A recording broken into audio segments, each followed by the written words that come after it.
在安卓系统下下载并使用明镜之声 APP。首先，进入安卓手机或平板电脑的 Play Store， 在最上方搜索栏输入"明镜之声"汉语拼音或者中文，之后您就会看到明镜之声 APP 的图标。点击图标右边的下载标志，软件就会自动下载到您的桌面上。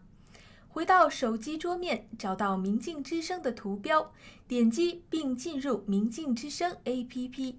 进入明镜之声 APP 后，您会看到在最上面有4个选项，分别是广播、随选播放、热门排行和激赏。广播一栏是正在实时播出的明镜节目，随选播放一栏是明镜节目的列表，热门排行一栏是明镜24小时、3天到1周时间内最受欢迎的节目。在最右边的激赏一栏，您可以选择不同的打赏金额来支持明镜。下载明镜之声 APP， 随时随地了解全球大事。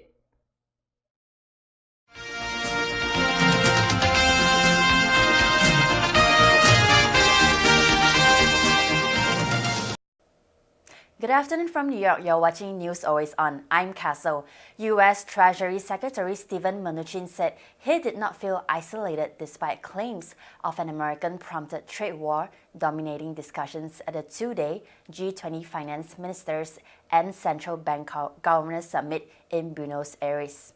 His statements came at the end as the world's top financial officials called for more dialogue on trade disputes that threaten global economic growth, with one official warning that tensions could escalate further. Here is more. What was discussed on this topic, and can you offer any assurance in terms? These trade issues didn't occur overnight. President Trump is determined to have free and fair and more balanced trade, and we just want to make sure American companies and American workers are treated fairly. And yes, I do see a light at the end of the tunnel. Let me be clear, I didn't feel isolated at all here.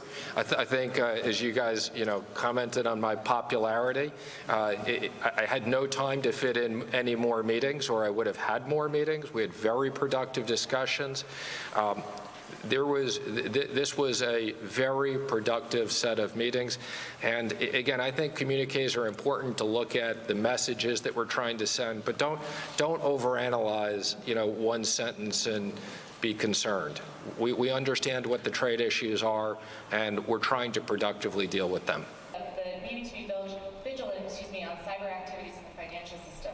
I like Christine and respect her views, but on this issue, as I've commented already, and we're monitoring this carefully, I can only comment for the U.S. economy. I'm not commenting on anybody else. As I've said before, we see some micro impacts of where our counterparts have targeted very, very specific items and specific communities, but from a macro standpoint, we do not yet see any significant impact on the economy, but we'll continue to monitor it. You said this weekend that the tariffs could significantly harm the global economy. We want more balanced trade. Both presidents agreed on the objective to have more balanced trade, and we want to have our companies have the same access to their markets that they have to us. We don't force joint ventures on them. We don't want our companies to have joint ventures there. And again, we want to have the right to protect our IP and our technology anywhere in the world. That's not just China specific.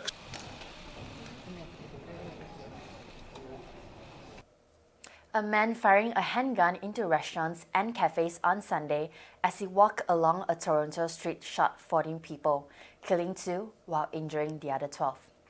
According to Ontario's Special Investigations Unit, the shooter, who is 29-year-old this year, the man later died after an exchange of gunfire with police. Police Chief Mark Saunders said the shooting in the city's Greektown neighborhood was not random, and he did not rule out terrorism as a motive. The mayor of Toronto, John Tory, said that the city has a gun problem, in that guns are far too readily available to far too many people. He vowed to pursue gun reform in the city. Here is more. Gunshots, lots of gunshots. That's about all I heard. And then I saw How many shots would you say? How many? I would say I heard at least 20 shots, right, in intervals. You know, clip being spent, reloading, clip being spent, reloading, clip being spent. That's what I heard.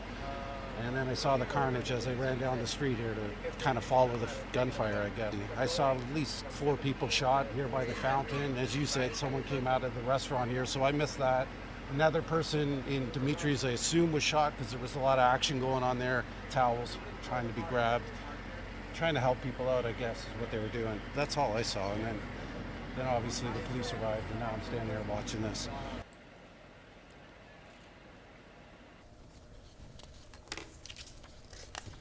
An unspeakable act was perpetrated Sunday on Danforth Avenue in our city, and I want to begin, and I'm sure I speak for every member of council and for all the people of the City of Toronto, in extending condolences to the families of those mourning the loss of their loved ones and to those in hospital this morning.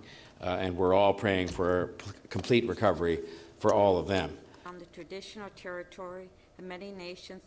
This is an attack against innocent families and against our entire city. This is a tragedy. Another tragedy in our city this year. I promise all of the people of Toronto, but most importantly those directly affected by this tragedy, that we will all be relentless in getting answers about why this senseless attack happened. And Métis peoples, we also acknowledge that our entire city has been shocked by this cowardly act of violence. As I said earlier this morning at the scene, I'm of course angry, as we all are, that someone would carry out such an attack, which really amounts to an attack on our city itself. Gun violence in any part of our city is horrible and completely unacceptable. Including the Mississaugas of the Credit, the Anish. I've said for some time that the city has a gun problem, in that guns are far too readily available to far too many people. It is something I spoke about very directly at a federal government conference held late last year on acts of violence. As I've said repeatedly, this is an international problem and this is a domestic problem. There are far too many people carrying around guns in our city and our region who should not have them.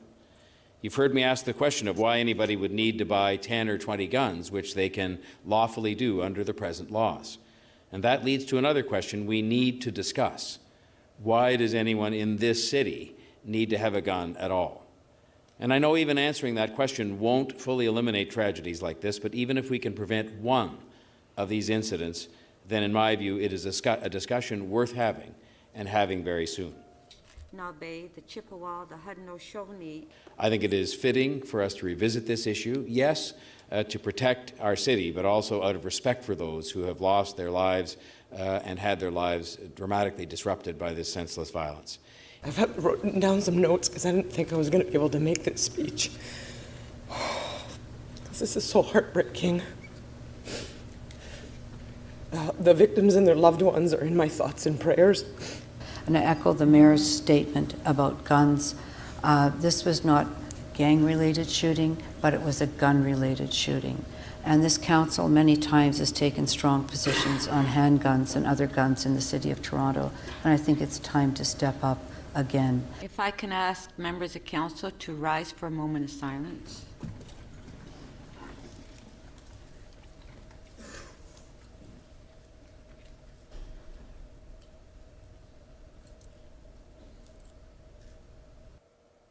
President Donald Trump says nearly 24 companies and trade organizations are signing his pledge to provide job training and apprenticeship programs as a way to boost the U.S. economy. The pledge will help train about 3.8 million students and workers for new jobs and careers.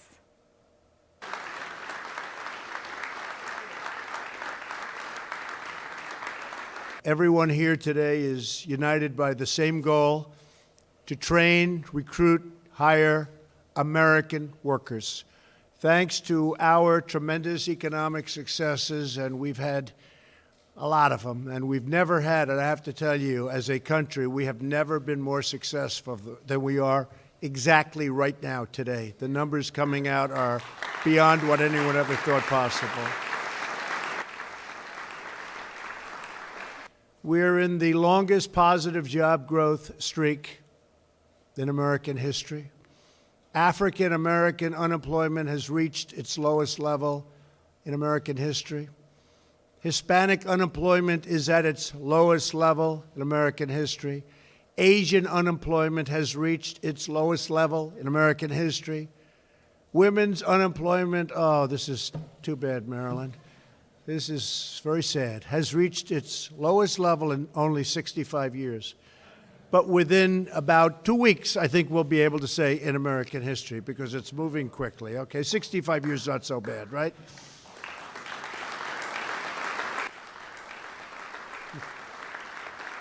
We're asking businesses and organizations across the country to sign our new pledge to America's workers.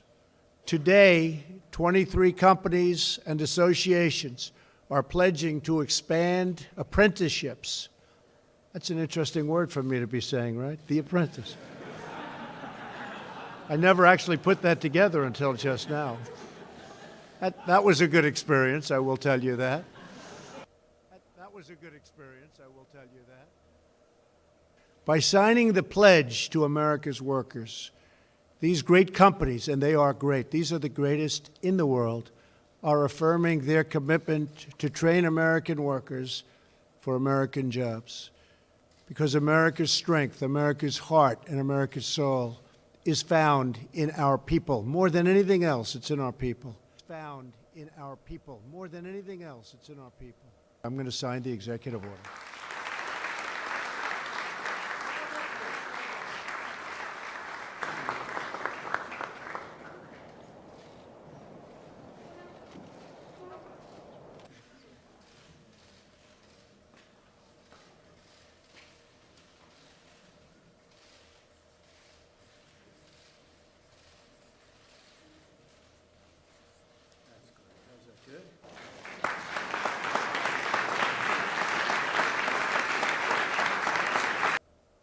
That's all the time we have for now. For News Always On, I'm Kessyl, and I will see you later.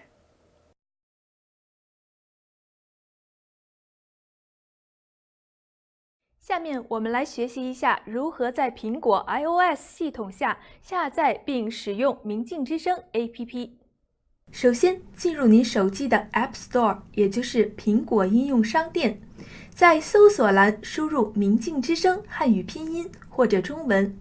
之后您就会看到明镜之声 APP 的图标，点击图标右上角的云状下载标志，软件就会自动下载到您的手机桌面上。您可以选择下载之后立即点击 Open 打开明镜之声 APP。进入明镜之声 APP 后，您会看到在最上面有3个选项，分别是广播、随选播放和热门排行。广播一栏是正在实时播出的明镜节目，随选播放一栏是明镜节目的列表。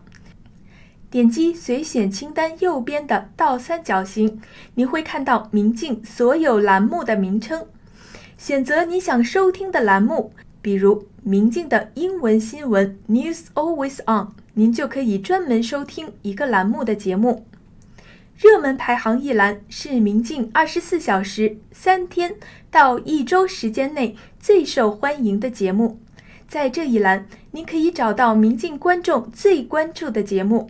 明镜之声 APP 还有一个功能，就是可以连接到明镜的 YouTube 频道观看视频。具体方法是，点击明镜之声 APP 左上角的目录标志，会出现一个菜单。在菜单的最后一行是订阅明镜选项，明镜之声 APP 会自动连接到明镜火拍的视频主页，在这里您就可以收看到明镜火拍的所有节目。下载明镜之声 APP， 随时随地了解全球大事。